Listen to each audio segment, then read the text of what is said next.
Great sunrise, family. Even though it is raining my way, but that's okay. That is okay. It's still a glorious, beautiful day.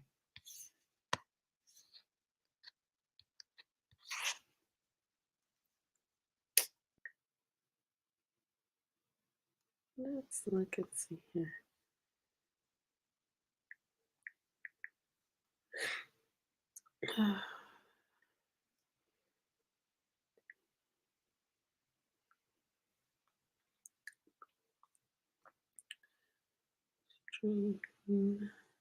Oh, bear with me. I'm going to get started once I get some more people in.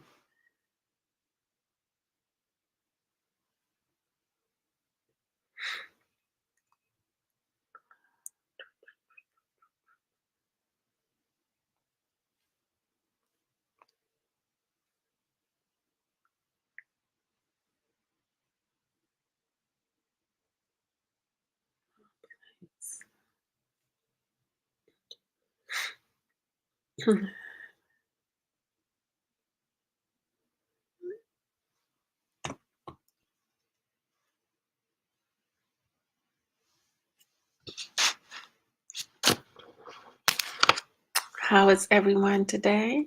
I certainly hope all is well with you as it is with me. So, with that said, let me get straight on into it. Self knowledge makes life less complex. It makes life a lot less difficult. And I say that to say this. The picture I have as my icon, and well, as my, not icon, but as my title illustration for this talk today, shows of a black man, quote unquote, Bantu man, or African American, or a typical, black man in America. Given the history of our relationship in this country, but somehow he is bowed down before her, the Caucasian female, and he's asking her to marry, even though, to be, if you want to be okay, even though the reality of it all is they can never be equally yoked together.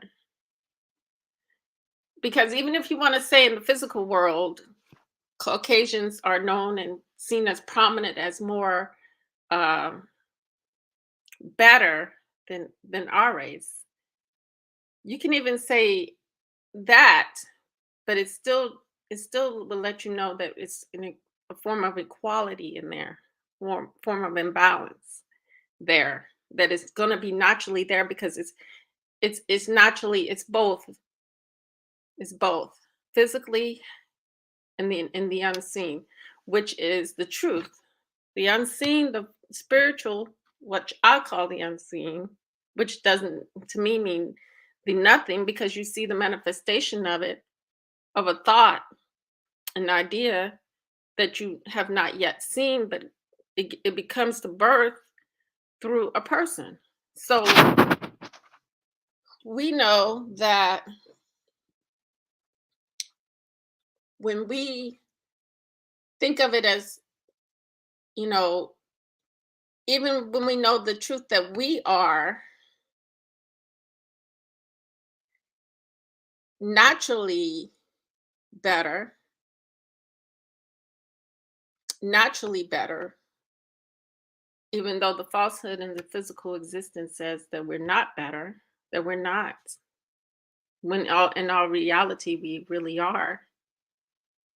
But it's not something that we care to um, magnify until we have been until it has been tried to be proven that we're less than.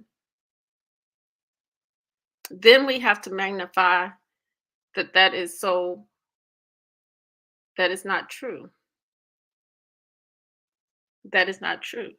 But like I said, equally on both sides, when you look at it, it still makes them unequally yoked, either way it goes. So the lack of self-knowledge in that situation, in these kinds of situations, really cause a disturbance in the spiritual. That's why, you know, this knowledge that I've received, I don't let it bother me that somebody decides to date out of their race. Because what you see is a natural manifestation that's going to happen because people have, like I said, the thoughts and the ideas have gave birth to to this. If the thoughts and ideas didn't give birth to this, then we would never see it. Interracial relationships, people wanting to divest. It's, as we have learned, it's not a preference. We definitely know this to be a fact, that it's definitely systematic. Because if anytime you have one group that has the upper hand over another group of people, of course they're gonna make it out. That's their survival. They're gonna make it out for them to be the better race or the better people. And they're always going to try to sabotage you because they have basically given you fed knowledge into you on who you're going to be for them. And if you're not that, then you go against their social norms. Now, our education is surrounded by European education, and a lot of knowledge that we should be getting, we haven't been getting or receiving. Is pretty much you have to do on your own, called soul searching, because you're not going to get soul searching from your education.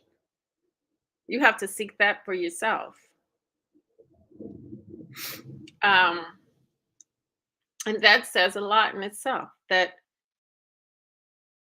no spiritual connection in our knowledge, our physical knowledge, our material knowledge that we receive from these education. We're just pretty much um, factored through to go work for companies to try to make the most money that we can, only to be taxed, only to be, all our money to be drained.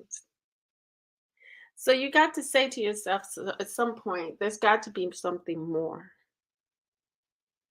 There's got to be something more. It's a lot of, it's a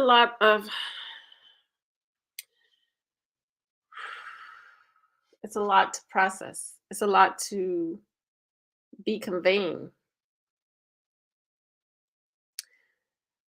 But like I said, self knowledge is critical because you're not able to. We're not really able. We've been hindered from living our full best life, our full best life, and it's been like, in a way, I substituted for something lesser. in a way, in many ways. So our knowledge of self was swapped out for something, a lesser way of existing. But many will never know that, unfortunately. And I don't hold it against them from not knowing it, because not knowing yourself, you know, in this place that we're in, existing in, we know one thing, that our knowledge is a knowledge of ourself, our culture, and everything has definitely been wiped out from underneath our feet. We can try to do everything we can to get it back. Many people will look at history that we've been given and take it and deeply study it. And then they want to keep saying, well, we were these people. We were these people. But I would tell you that we were all people. I wouldn't want to distinguish, because distinguishing, when you get into that, you pretty much are falling for the material trap of the world, of this world, of this material world. And less from seeking what focusing in on what you really need to be focusing on. Because all of these things are experiences throughout the decades, throughout the centuries, throughout everything, throughout the time. So you can't go back and relive those experiences, but you can stay here in the moment and recreate new experiences, new culture with the true knowledge of yourself. We can never go backwards and have things amended, or the destruction can't be undone. But with self-knowledge, knowledge in itself, we can move on forward to our new selves. Because when we look at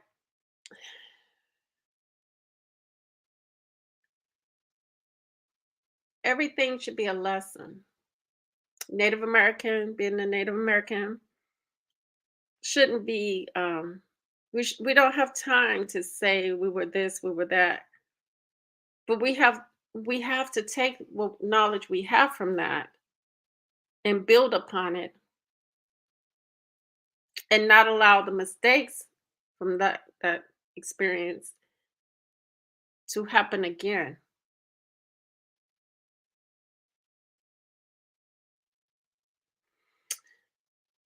Because we have been hindered over and over again by identity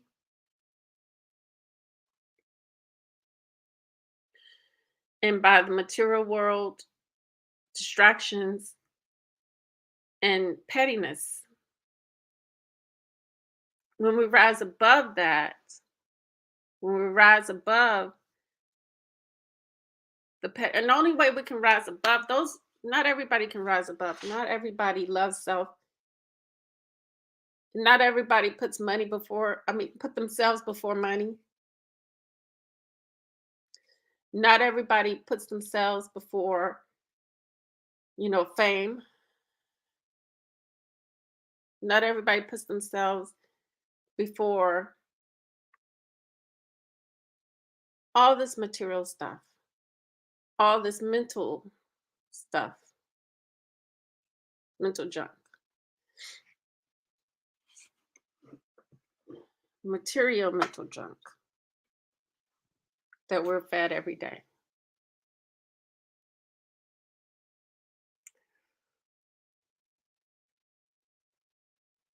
Because we know what that looks like. And if you have that knowledge, self-knowledge, then you know what everything else outside you is about. And the fact that you need to be connected, because those things will disconnect you.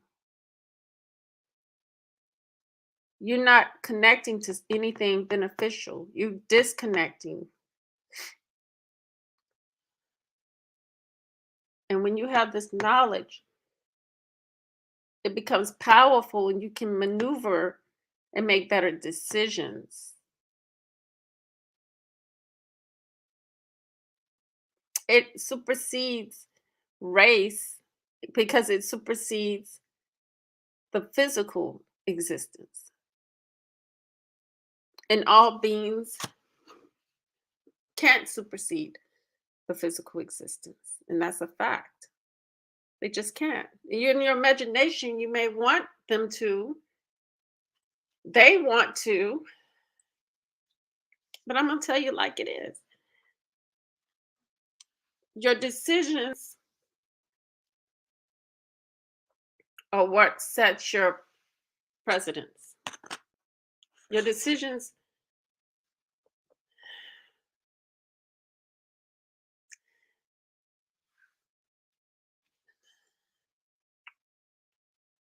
like, for example,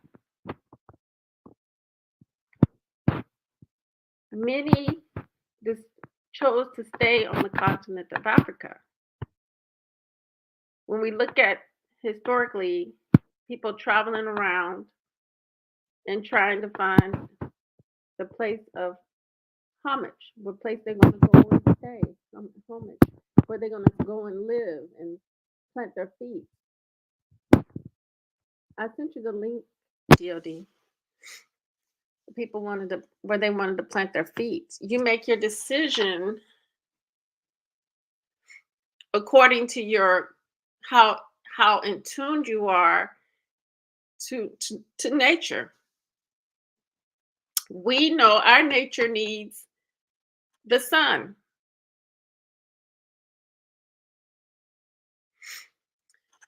We know the science of Africa and its closeness to the sun, the equator.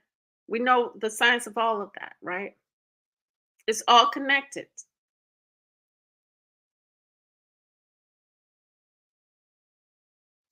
So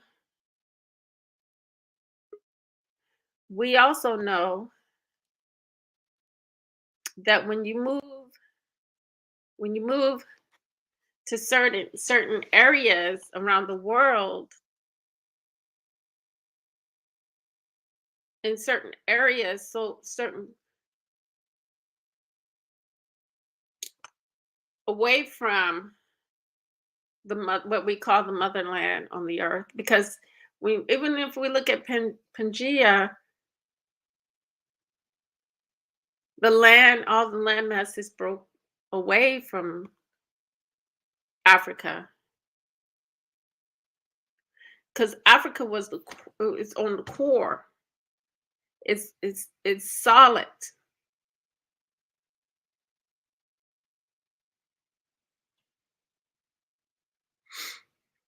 Of the earth, core of the earth. So we all broke away from that piece of land mass.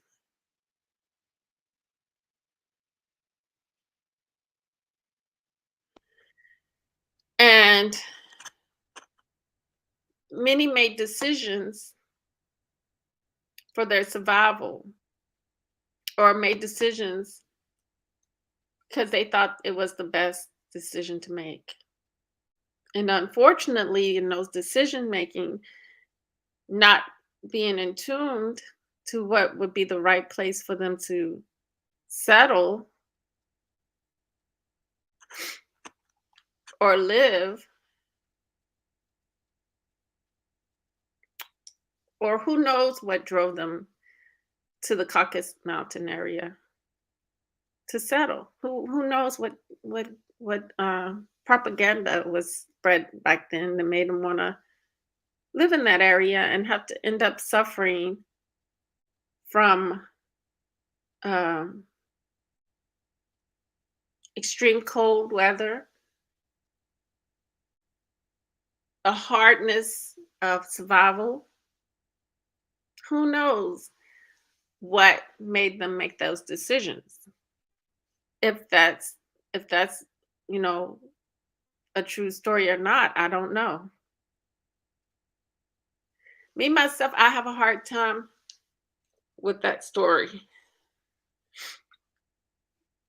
because when you look at the DNA of a full African and the DNA of a Caucasian, it's totally different. Totally different. You get a Neanderthal and then you get a regular human. So it's really hard to say if that story is true or not about Africans going up into the Caucasus Mountain and turning into the straight haired, curly haired, wavy haired, hardcore New Yorkers. It's hard. That's a hard pill to swallow. What do you think, DOT? I don't believe that BS. Like Bear, I don't believe nothing like that. Yeah. Black people from Africa did not go to no need, didn't go to the Caucasus Mountain and become Neanderthal. As you mentioned, the DNA is all different. DNA Yes. never changes. So that's BS. And then if that was true, then that means I could go to the Caucasus Mountain and I would immediately turn Exactly. blonde hair. My hair color would change blonde, and I would all the color of me would go away. My eyes turn blue. Right. No That surgeries doesn't happen. done. Yeah, yeah, that would never happen.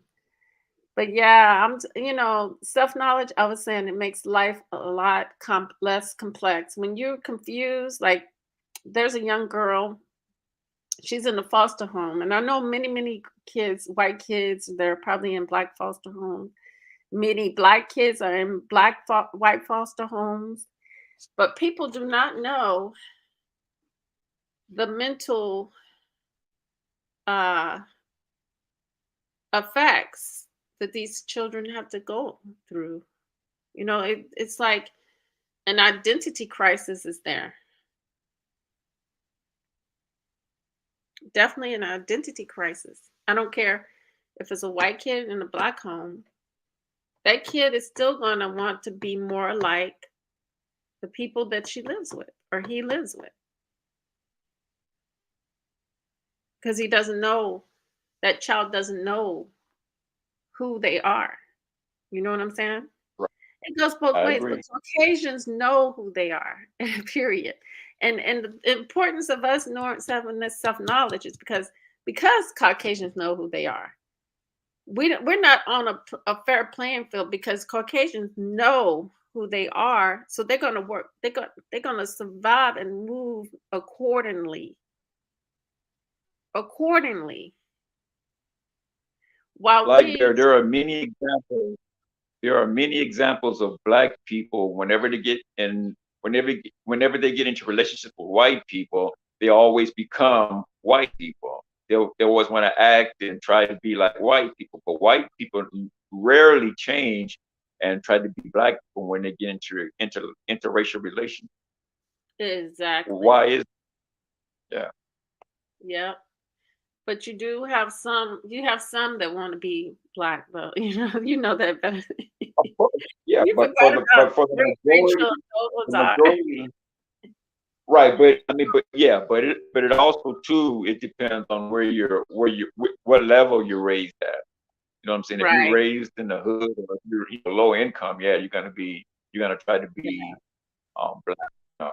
If you get for the black person, Right. Because they know their people are no good, right? and they Yeah, want to divorce themselves of that. But That's just the way it is. We don't even know our greatness. We got all our people out here. I saw an actor. He was getting interviewed for some movies, and he come up and he got this Neanderthal woman, hair flowing all over the place. I'm like, what?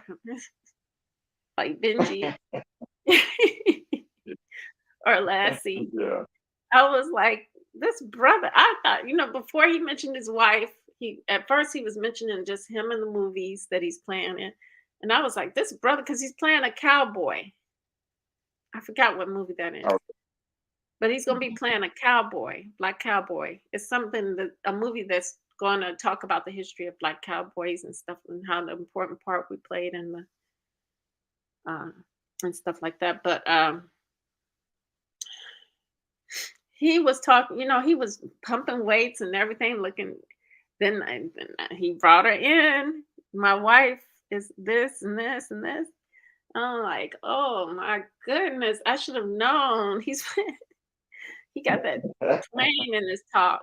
Well, he has to do it for acting, but he kind of got that voice,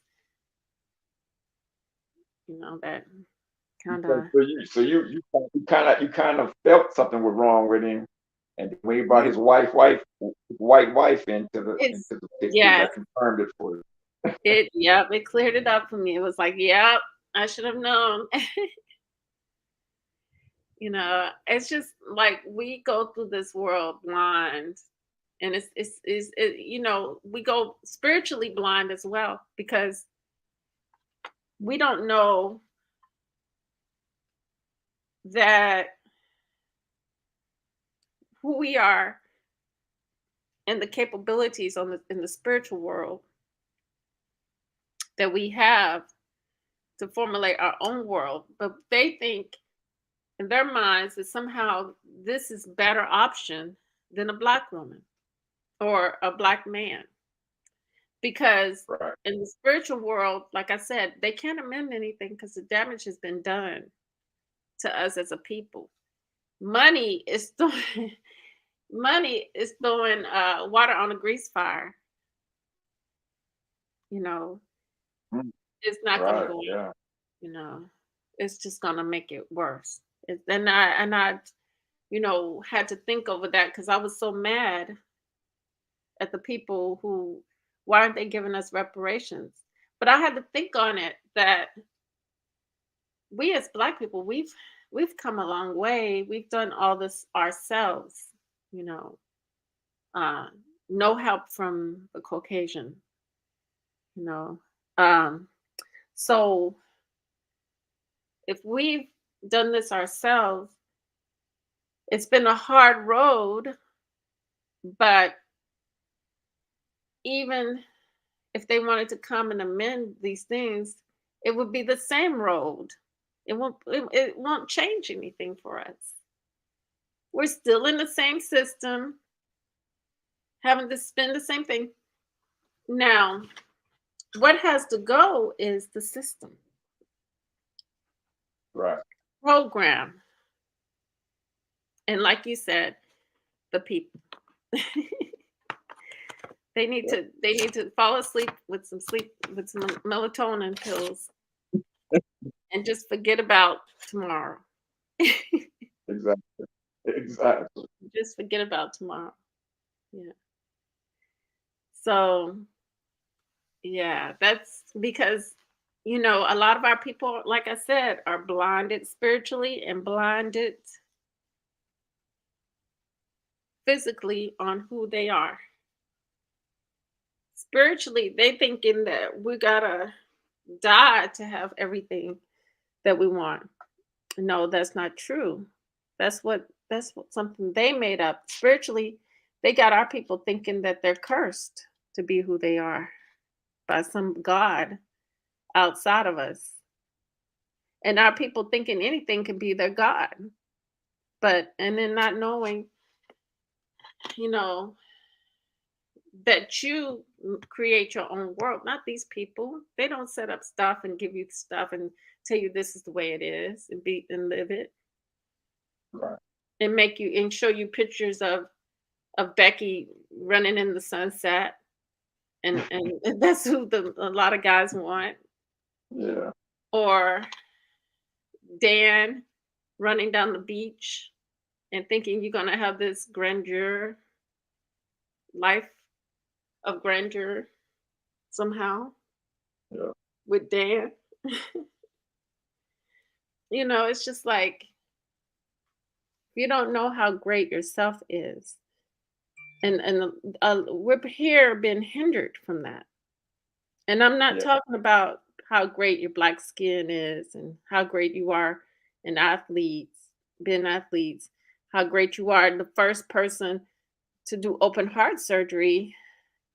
I'm not talking just that greatness, but I'm talking about the greatness that you possess that is going to get you up out of here and never have to return back to this place again.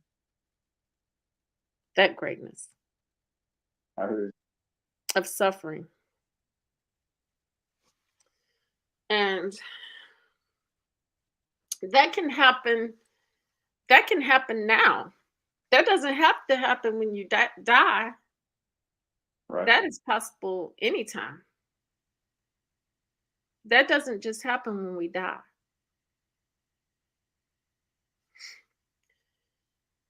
That happens when we come to that realization that uh,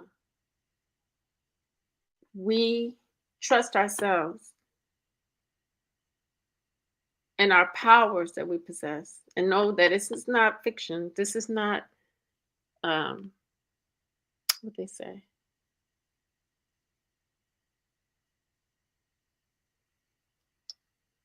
They call it, this is not um,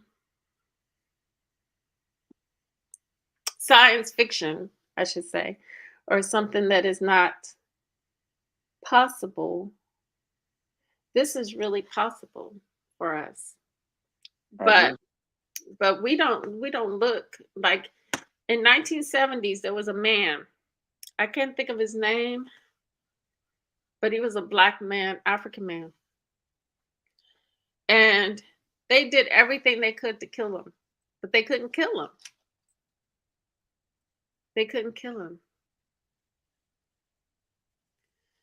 And we think that that's just him. No, that's all of us.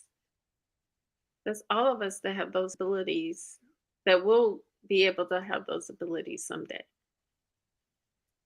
when we work on ourselves, get ourselves to a certain degree, within our lives, health wise, our mind, and all of these things. Yeah. We never know what are we capable of, you know, because of that lack of knowledge and things covering it up for our people. And people would say, "You're talking crazy," when you're trying to tell them something opposite of what the Caucasian has told them. Right. You see, but to live a better life, like the Caucasians living their best life, because they have their self knowledge, and if they don't like it, many of them trying to be like us, right?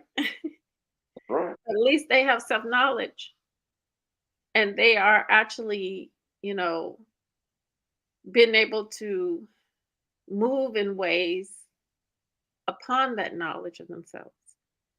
Why can't our people gain their self knowledge and start moving in ways that we need and loving ourselves? Because I don't know about them loving themselves. I don't know about all that, but I think like for them, surviving is the most important thing. That's why you have a lot of survival channels for them on YouTube, showing you how to keep food and how to grow gardens and how to have all your bullets and all your guns and all this. Get ready for Armageddon. Yeah. Yeah. Get ready for Mad Max Point 3. Yeah. you know, for the So, apocalypse. yeah, get ready for the apocalypse. Because I'm The telling you, the purge. main thing is survival. And The then we're purge. like, we don't do those things, but we need to be doing those things. Yeah. We don't need to do everything they do. We really don't need to do everything they do because we're not trying to go where they're trying to go. At least I'm not. Right. I'm not. See, where they're going is they want to continue on. But at some point, all things must come to an end and start anew. Mhm.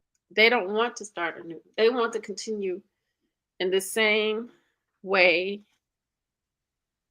And they don't know that the system is important and critical for them. Right. If we look back, we notice that our systems weren't like this at all. We didn't set up a system of control over people. Both systems, American and African and Asia and Europe, were spiritual systems. Because you can go to any of these places and you'll find a connection, and you will find uh,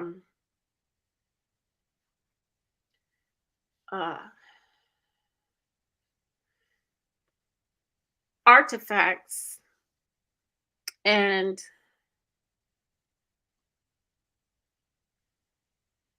settlements, or you'll find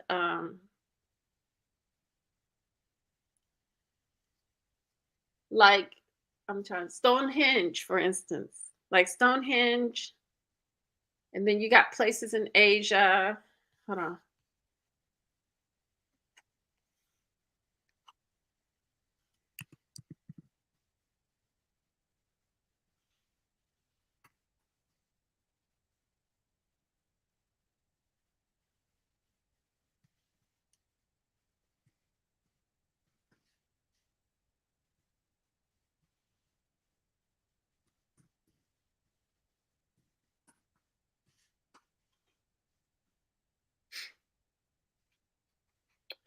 You'll find a lot of mystical places in Asia.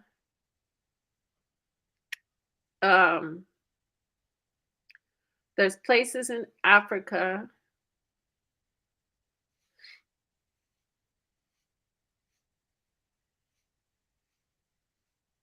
You have all kinds of places all over the world, basically, that indicate that our people weren't just focused on survival, they was focused on within the spiritual connection with the cosmos and amongst a lot of other things in tune to the planet as well Right. in itself.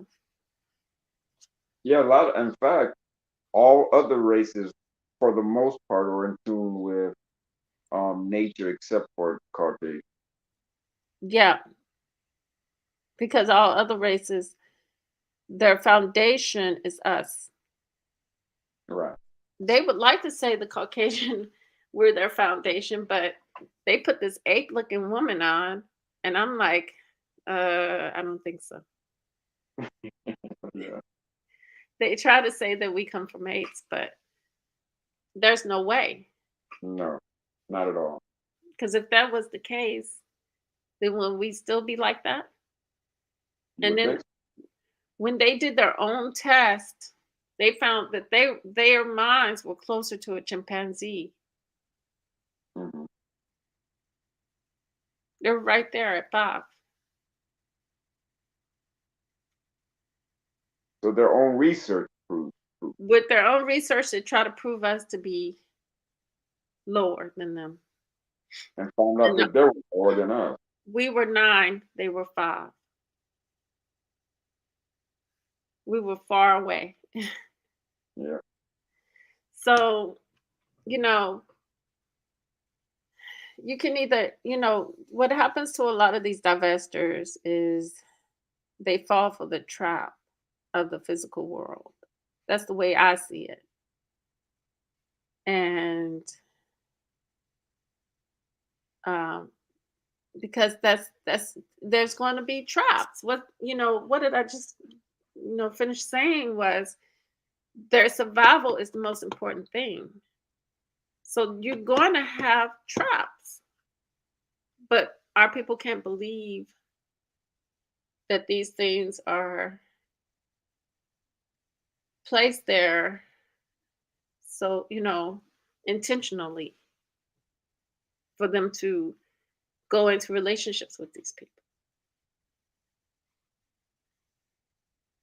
Yeah, a lot of it, like you said too, is lack of knowing who you are, and then Hmm. you have self hatred as well, all Hmm. rolled up into Oh one. yes, definitely self hate. You have. That's why I was saying that we know that these relationships, you can't really get mad at them, or because the whole thing is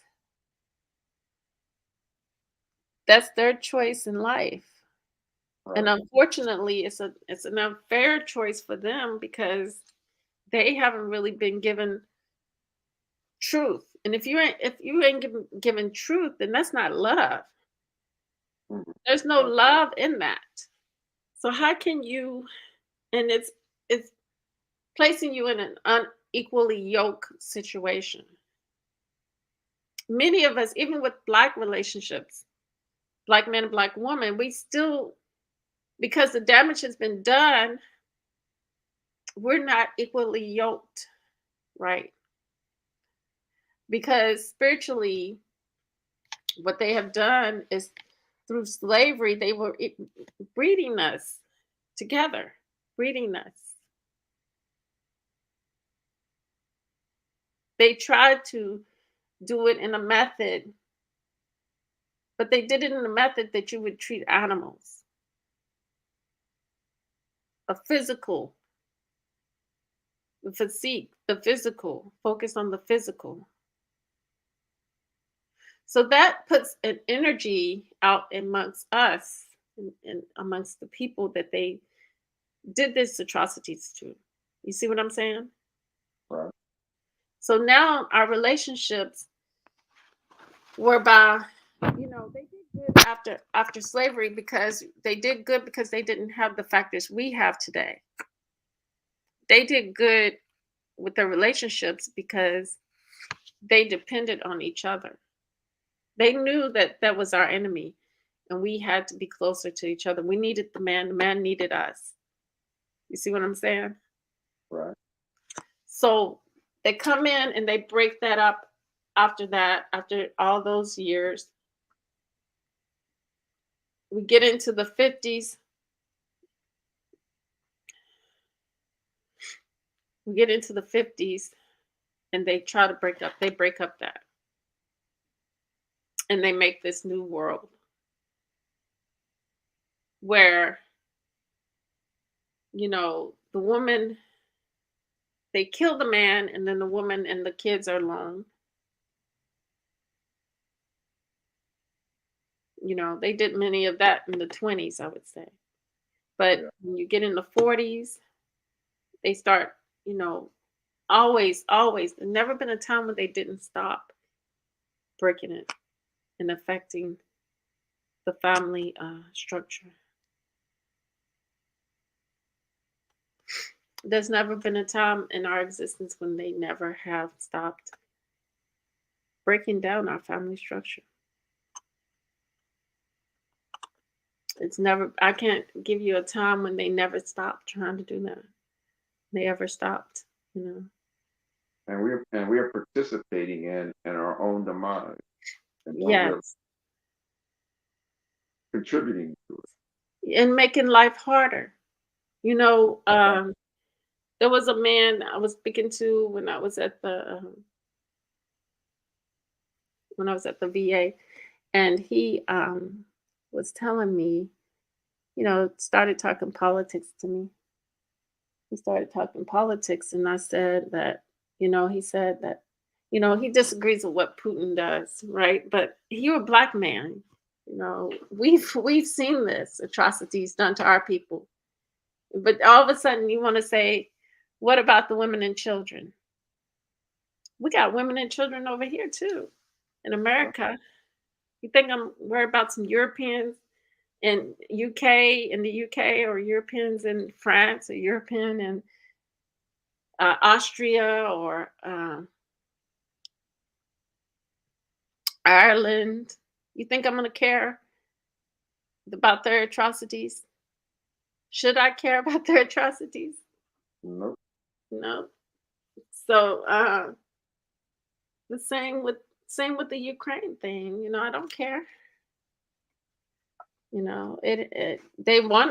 force us to care. Every time the newscaster talks about it, they like mention children. Hmm.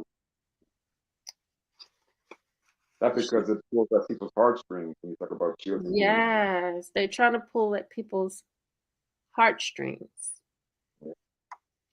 But they don't pull at our heartstrings when children that look like us are over there being killed. No, they don't do that. And if they don't do that,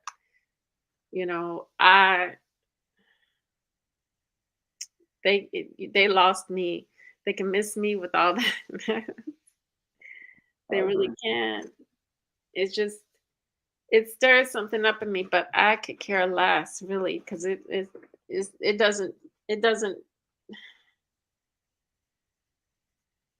do anything for me.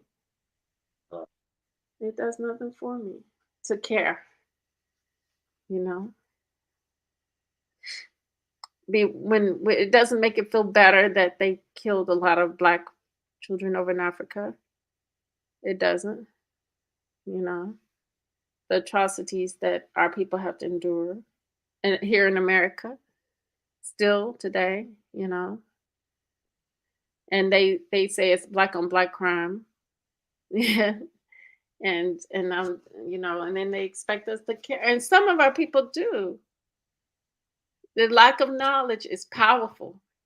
It'll have you believing everything in your reality that they have made for you and made it your reality is true.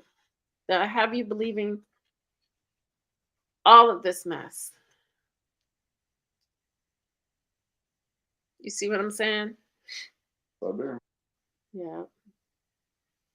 And then they'll fight you tooth and nail when you go against what they want the status quo to go. Status to be. It would destroy your reality. I mean, Right. they would really go mentally just insane if they were to wake up and see the truth. Right. They would. Yeah. Yeah. That's why a Well, lot of people, they'll just reject what you're saying. They just don't want to hear it. I'm yeah. talking about people. I'm talking about, black Yeah, and white our people. Yeah.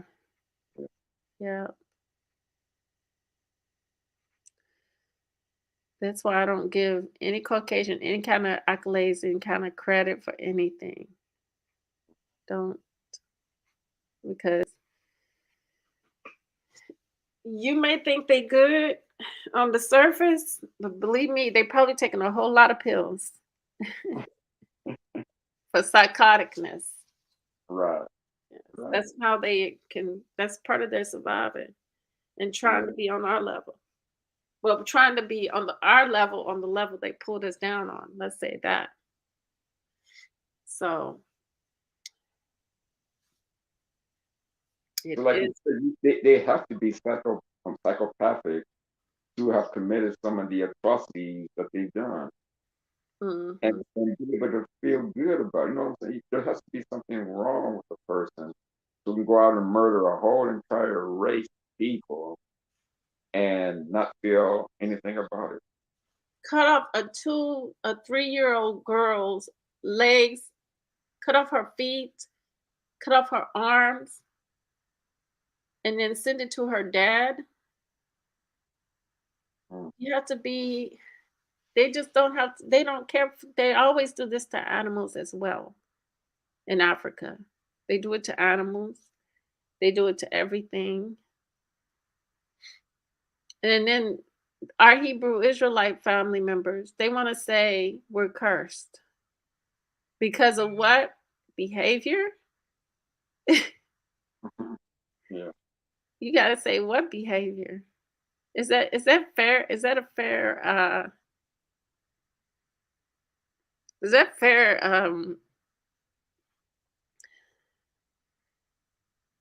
assumption for them to make about our condition? When we see Caucasians out here, like I said, doing all kinds of atrocities, all kinds of stuff, but yet we're the ones cursed. Are they sure they want to listen to that person that told them they were cursed, or do they want to um, question that a little bit more? Yeah. Dig a little bit, do a little research, a little bit more into that. A whole lot more. A whole lot research because its answer's there. I don't care if you don't pick up a book and you just meditate and just walk around and observe things. The answer is going to come. What's that movie? Remember we always talked about, I forget the name of the title of the movie, where the guy put the glasses on and he sees everything. Oh, they live. They live. There you go. Yes. Yeah, you taught me about that one. That's a good movie. Did you watch it, actually? I've seen it before, yeah. But Yeah. I never thought about it in the context that you brought it up. But you were Yeah. 100% right. Yeah, Well, that's the way it is. yeah. They got you seeing life through clear glasses that you think is your reality. But when you realize they had some phony glasses on you to make you see the world in a phony way. I mean, in a true way, but it's really phony. Yeah.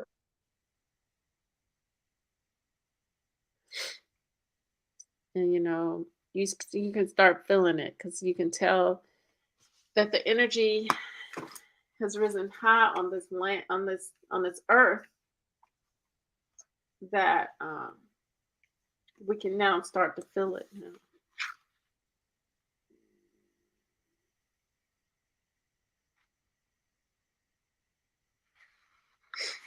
I agree with you. Hmm.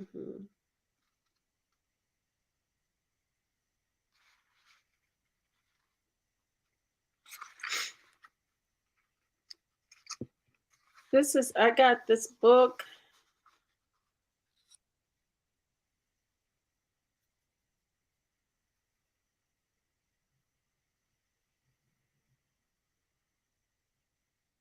This book is mine. It's called The Holographic Universe by Michael Talbot. And I'm just going to read an excerpt, Mind and Body. If we were to look closely at an individual human being, we would immediately notice that it is a unique hologram unto itself, self contained, self generating, and self knowledgeable.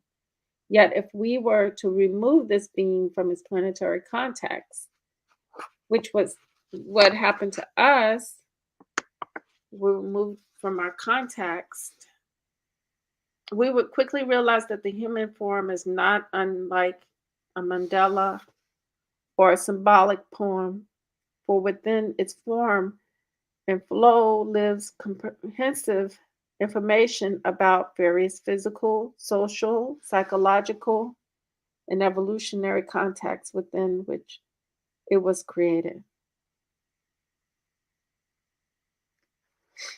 Yes, our knowledge is within, definitely within. And even if we are hindered, even if we are hindered, there's no way, no reason for us not to still find our way, you know? our true way, unless we're just allow this programming to totally ultimately destroy us. Because that's why I don't get mad at our people. I don't get mad at our people for not knowing. I don't get mad too much of the people politics. You know, I don't have expectations for the Caucasians in our politics. You know, Right. because if we have expectations of them, then we're still falling short of what we need for ourselves. We're Right. falling short because we too dependent. Like this man I was telling you about, I was in a discussion with. It broke his heart that I said Trump didn't need to care about us. It was probably the best thing that for him not to care about Black people because we need the opportunity to care for ourselves. What he did by showing that he did care to some extent was he pointed out all these useless leaders that we have in Congress and what the work, how long they've been in the office, and yet their districts still look a mess. They haven't made the changes. He was telling us they're there for not for us, but they're there for other purpose. That's what he showed us. When somebody shows you the light,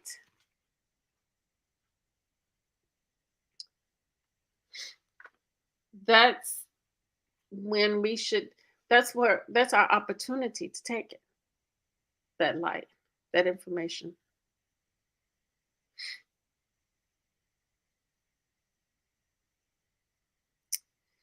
So now we see it and we know it for a fact now. And it is change gonna come from that. I'm not the defeatist either. I don't think that we can ever be defeated. Right. It may look like it, but it's not true. It's not it's not based in reality because we can never be destroyed. Our energy cannot never ever be destroyed. See, the physical body can,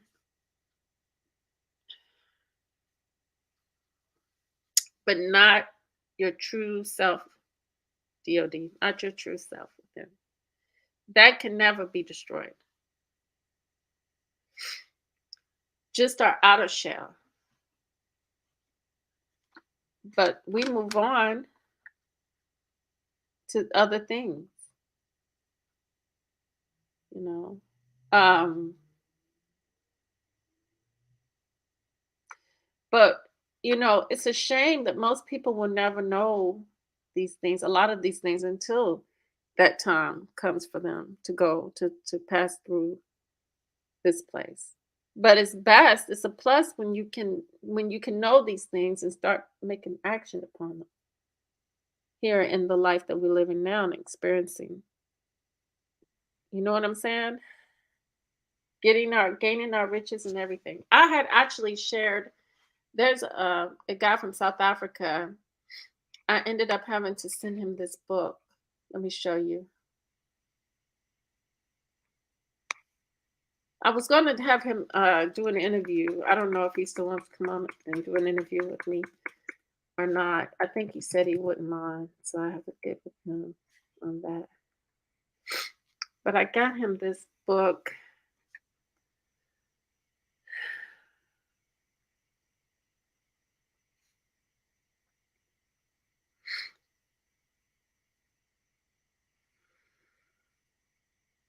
Okay. Let me see if I can find it. Tarot cards. That's what it is. Somehow.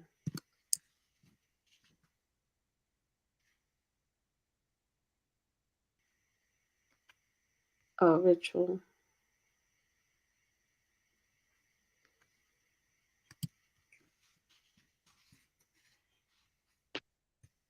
I better hurry up and start looking over the book in a minute. Are you going to stay with me when I go over the book or the books?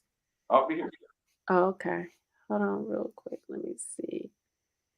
It's kind of like this book, but it's not. Hold on. Let me see. I had ordered it off of. Okay, here it goes. Hoodoo Tarot is what it is. Okay, I'm gonna share my screen here in a minute.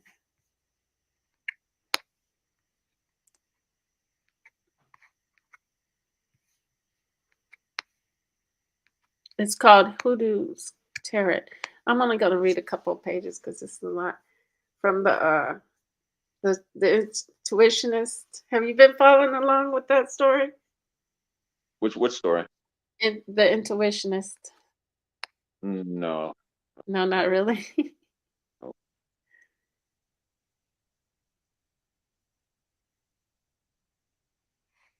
Okay, you see it? You see the book? The Hoodoo Yeah. Tarot.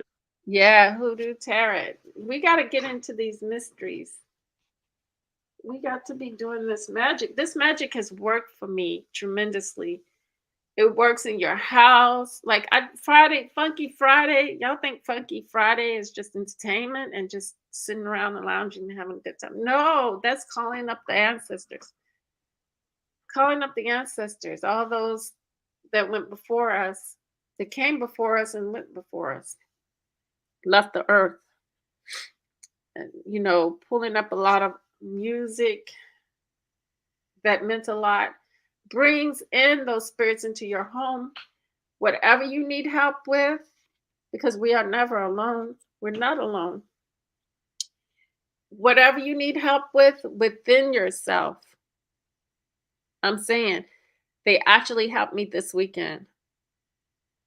They actually helped me this weekend with my house uh, arrangement and cleaning and stuff like that.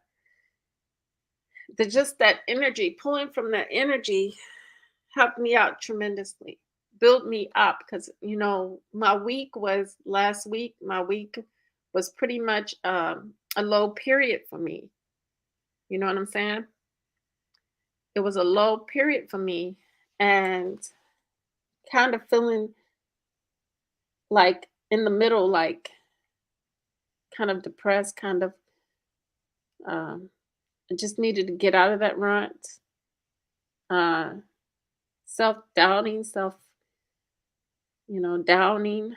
It's just a lot of things were going on. Yeah. So pulling sometimes just that's why we need our old stereo systems back. I was so mad at my dad when he threw away when he said when they moved from the house they were living in and they ended up putting out the big stereo box they had. That floor model stereo box. Right. It's like rectangle shape, but it's big. It's got the speakers in it and everything. Cassette player, LP tape. You remember the LP tape? Those big old things.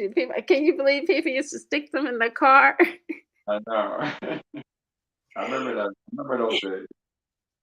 You ever think they stick it in the car won't start.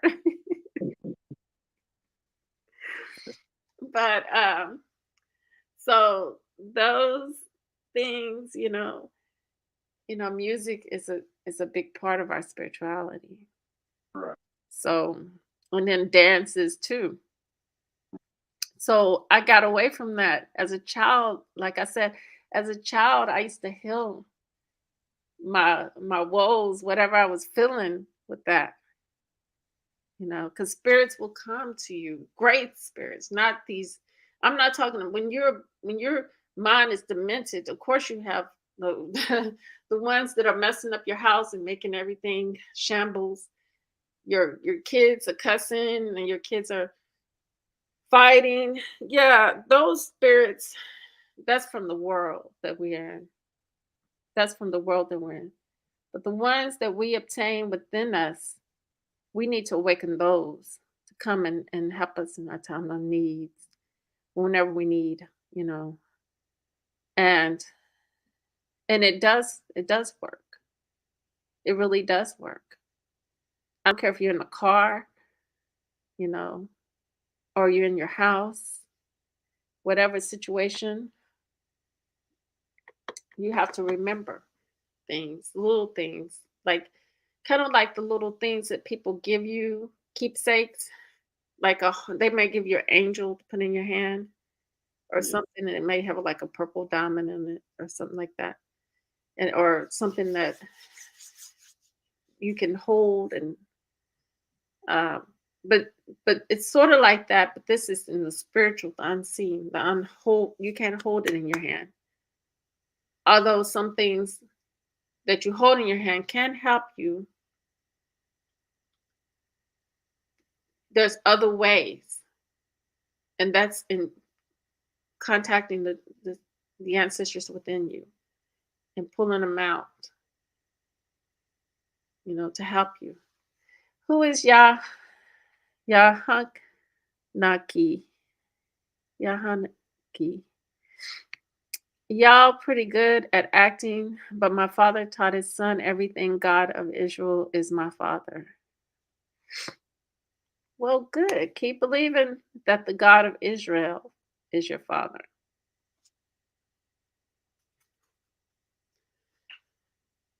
Yep. But yeah, I sent him this book for root workers. They don't sell it everywhere. It's on Amazon. They sell it at Amazon, yeah. But some countries can't receive books like this and stuff like this, information like this. That's the sad part about it. So I'm gonna take a little break real quick. Okay. You know what I'm gonna do? Now I'm just gonna go ahead and get started because I don't have that much time, really. We don't have hardly any time.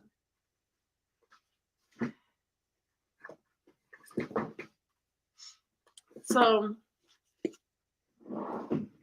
yeah, you're gonna have to get this book, The Intuitionist, DOD. It's a good read. It's been getting good, and it's been getting good. See, the way I explained it is, Mr. Whitehead Colson Whitehead. He did a chapter 1 and a chapter 2, which is going. Hold on, let me say the right thing. Tell you the right thing. I think it's going down, which signifies which signifies all the lower level things that are happening. And then the uprising 1 and 2 is the uprising chapter, because he got chapter 1 and 2, and then it starts over 1 and 2 again. But the first two chapters are the downward spiraling, and the 1 and 2 of the next 2 chapters are upward. That's when everything is beginning to come clear. Actually, even when they finally figure out what really happened in the situation with the elevator, because this story is to do with elevator inspectors, and one group is imperialists, and the other group, which is the Black people, is Intuitionist, which is Black people. Yep. Okay. Trying to trick the reader, an elevator doesn't exist without its freight. If there's no one to get on, the elevator remains in quiescence. The elevator and the passenger need each other. Professor McKean nodded quickly and then inquired of his pupil. And if we set up a film camera in the hallway to see what would happen, what would we see when we develop the film? Watson. Lily Mae met his eyes by leaving the camera there. You've created what Fulton calls the expectations of freight. The camera is a passenger who declines to get on the elevator, not a phantom passenger. The film would record that the doors open, the elevator waits, and then the doors close. Very good, Professor McKean approved. Gorse, who had been fidgeting and fussing in his seat for the last few minutes, was unable to contain his contempt. Spat, just because you can't see it doesn't mean it's not there, and slammed a fat fist onto the table. The fundamental battle, Professor McKean frowned. He pushed his chair from the conference table until it hit the wall with a dull bang. With his right hand, he unpinned his wharf medal from his sleeve. His jacket sleeve unhinged, swayed back and forth pendulously. Gorse, Professor McKean said, is my arm here or not here? It's not there, Gorse responded timidly. What's in the sleeve? Nothing, Gorse answered. That's the funny thing, Professor McKean said, smiling now. My arm is gone. But sometimes it's there. He looked down at his empty sleeve. He flicked at the sleeve with his remaining hand, and they watched the fabric sway. One time during an idle hour in the pit, she asked Martin Gruber how Johnny Shush got his name. Martin Gruber is one of the old dogs, a season or two away from retirement. Cushy consulting jobs. He has weathered corruption probes, bullying by numerous city administration, and the rise of the electric elevator. But he misplaced his usual vulnerability at her question. He looked around to see who might be listening and instructed. No one speaks of it. Capiche, as in shush. Shush, whispered the black mouths of empty warehouses and broken windows so secure in their shattering that they no longer remember glass. She did not know the neighborhood they drove through to get to this place. This underground room, prefabricated houses swaddled in aluminum siding, thinned and disappeared. The traffic lights disappeared. There were no more people, and the warehouses began. Carcasses of prosperity as the sedan rolled by the warehouses rumbling over old trolley tracks. It was possible at certain points for her to see sky through the windows and up through the collapsed roofs, decay heightening the visible, and up through the collapsed roof. Wait, I already read that. Excuse me. Visible, she was too curious to be scared. She was too curious to be scared. She did not bother to speak once. She recognized the driver, Lazy Joe Markham, one of the Finnegan Five. It was an old story. Once government broke the elevator manufacturer's maintenance monopoly, we installed them and we'll keep them running for a monthly fee. All sorts of Sharpies moved into his newly vacated entrepreneurial nook. The mob bullied owners to use their men as elevator maintenance contractors. They never did much of the elevator's elements, but developed the peculiar hobby of dropping takeout Chinese containers and wax paper sandwich wrapping down the shafts. Apparently enthralled by the way the refuse twisted and tumbled as it traveled down into the darkness to molder among the buffers at the bottom. The mob, excuse me, the mob had a stranglehold shush on the west side, from the crown of the island down to the docks. A few years ago, one of Shush's men was caught by cops torturing a pool hall. Nothing to do with elevators, some unrelated business of concern to organized crime. The cops flipped him.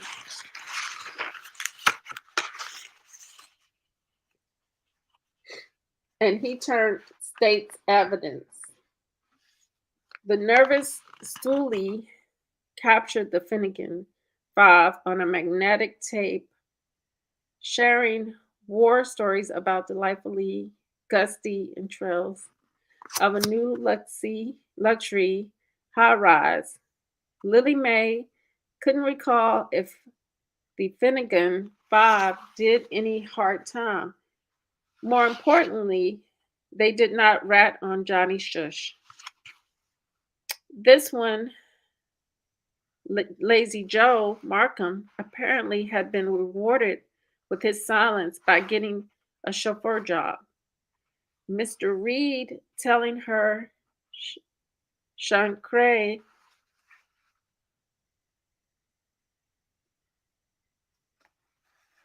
or Chankri. I don't know whether this is Shankray or Chankri. It's some of these names. And Johnny Shush played golf together. When they finally arrived at one warehouse, identical and dilapidated and dilapidation to its cohorts in the lost industrial section, Markham took her down some old stone steps where she passed a bloodied man being carried up the stairs by other men. He was screaming, according to her internal clock, reliable wound as she is. She has been here for 2 hours now. In the room is a square wooden table with a jagged black burn in its center. 2 seats face each other across the table, and she sits in one that fixes her back to the door. In accordance with the interrogation room policies upheld in a dingy mafia hideouts and police stations all over the country. The floor of the room is clean. Not that she needed confirmation of the mob's influence over the city's custodial unions. The door is solid and gray, studded with rivets along the edges, an industrial door for little her. Lazy Joe Markham frisked her when he brought her into this room, lightly and decently sliding his hairy hands along her body, catching for a second at the unexpected place where her waist erupts into jagged hip bone, recovering, sliding down her trousers. He was not fresh. He was not rewarded for his search. Him and the 2 men who searched her apartment meticulously and thorough as Johnny Shush is known to be. She has time. She may be concerned at this point. She thinks I have to be at work tomorrow. After not checking in after the accident, if she does not appear at the pit at 9 o'clock, she knows she is officially suspicious. If Mr. Reed is right and she will be cleared of culpability in the accident, then she must continue along the routine. Submit to an internal affairs inquiry. Keeping her overnight will damage her case. Wishful thinking that all they want to do is to detain her. She dismissed Mr. Reed's driver, and Marie Claire Rogers wouldn't know her hostage car from the one that brought her to the Institute. No one knows she wants the man to stop screaming. Okay, so basically, DOD, so far in the story, Lila Mae, I wanted to say Ellie Mae, but it's Lily Mae, is a black woman who she's an elevator inspector, Right. one of the first black female elevator inspectors. But she's also an intuitionist, which means she goes on, her inner feelings, inner sensories. I'm not going to say inner feelings, but inner sensory as well as those. And she has been, up against the Imperialists, who actually, I don't think she's saying that it was the man. The man is saying it's been sabotaged.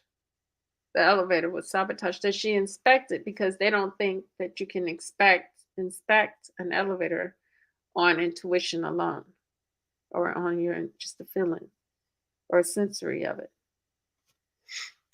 So the Imperialist, she is trying to see. She has been accused of neglect of her job duties, right? But at the same time, she's investigating the whole situation herself with the help of Mr. Reed, who is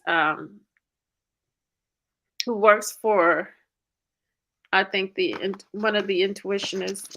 I think he passed away or something like that. So they're going over, or something political. He works for one of the somebody who's running for a political office.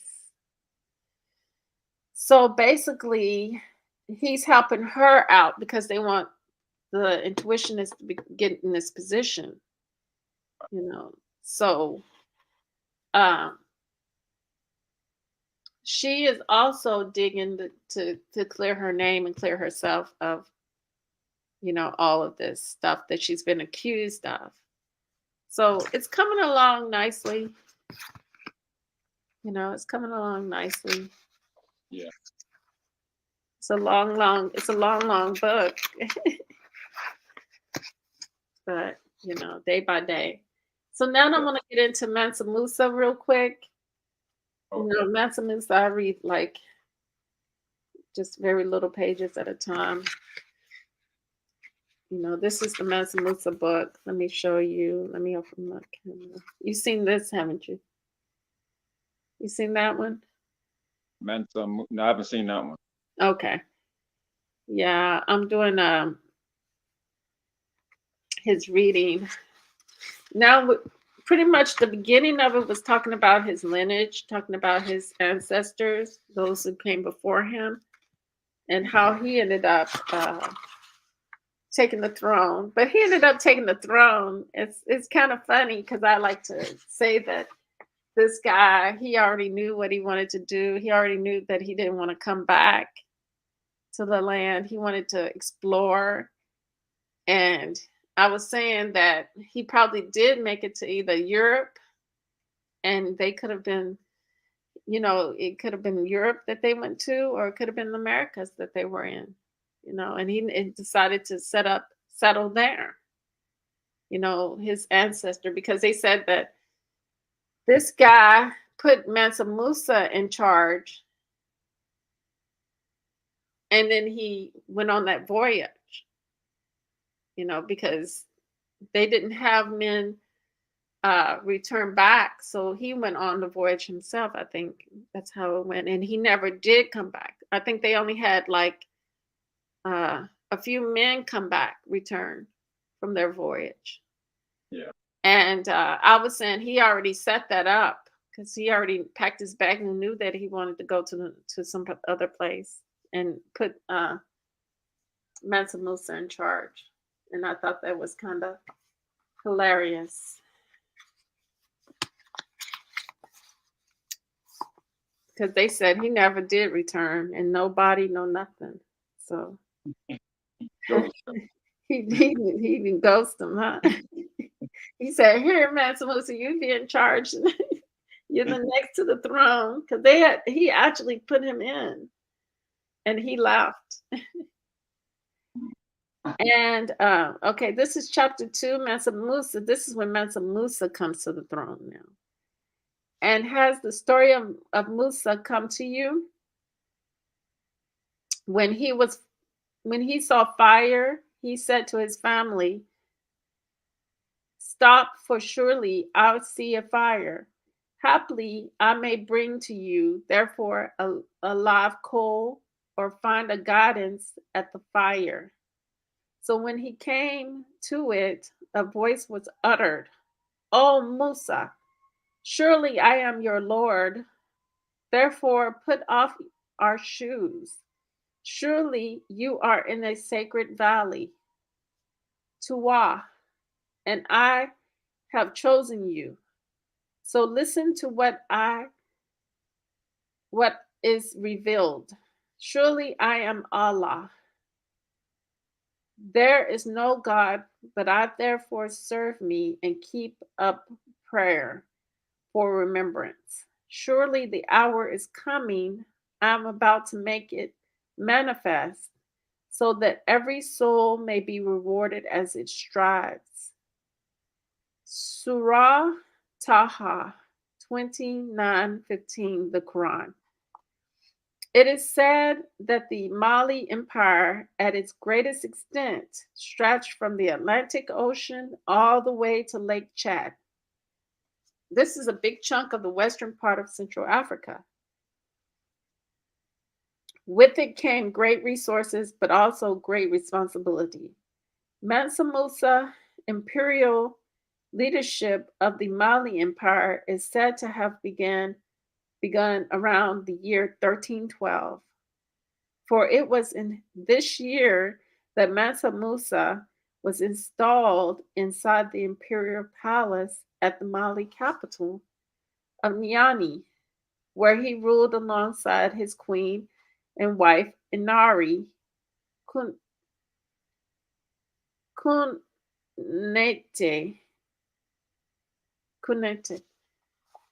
something like that.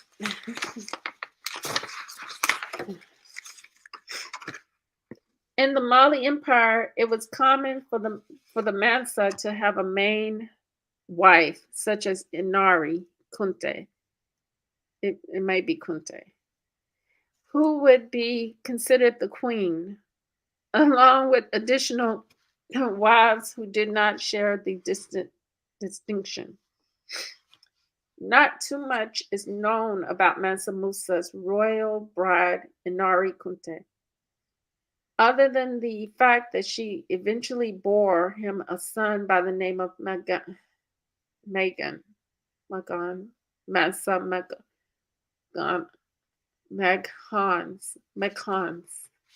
Later rule after his father's death is equally obscure, especially since it is basically just a footnote compared to his father's legacy. Some sources say that Mansa Mekan ruled for just a few years before he died. At any rate, as it pertains to Mansa Musa, it was from his place in Niani, the capital city of Mali, and that the great Mansa oversaw all the happenings of his realm. Here, he could be seen seated on a grand seat of ebony, flanked by elephant tusks, as his court ministers kept him abreast of all of the latest developments. When the emperor sat on his grand throne, he was always flanked by his imperial retinue. The interesting thing about the way the court system of Mali Empire worked was the fact that it made use of an official spokesman who spoke on behalf of the emperor. The emperor himself was never directly spoken to. Any inquiries were always given to his intermediary,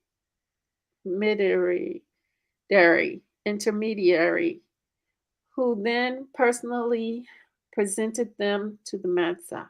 The Mansa then gave his response to the intermediary spokesman, who repeated it back to those who had inquired in the first place. It's admittedly not the most efficient means of communicating with a sovereign, but it served the purpose of keeping the Mansa's position as one that was especially revered, and distinct. Another sign that those in an audience with the emperor were dealing with someone of authority was the fact that no one was allowed to wear sandals in his presence. This meant that those gathered around the Mansa had to be barefooted at all times. Being in the presence of Mansa was considered so sacred, in fact, that even sneezing was barred. Yes, it was actually forbidden to sneeze in the presence of Mansa of Mali. And if the ruler himself happened to get a case of the sniffles, it was customary for all who were present to beat their chests as if they themselves were the ones with the cold. Wow. Well, I'm going to read next time the rest of it because I'm running short of time. Okay. And thank you so much, Dee, for being here. Of course. Yeah. I apologize for being late there, but I thank you for having me up as well and inviting me over. Thank you. Yeah, anytime. We need to do a show together on your channel, though. I think we need to do something. Let me know what you want to do. Sure. I like the diversity conversations, so yeah. Oh, and yeah. At it from the spiritual point where I come from on my videos, Let's do something Saturday. Yeah, that'd be great. I'll set up a bunch of stuff. Matter of fact, I'll try to get some things together for it.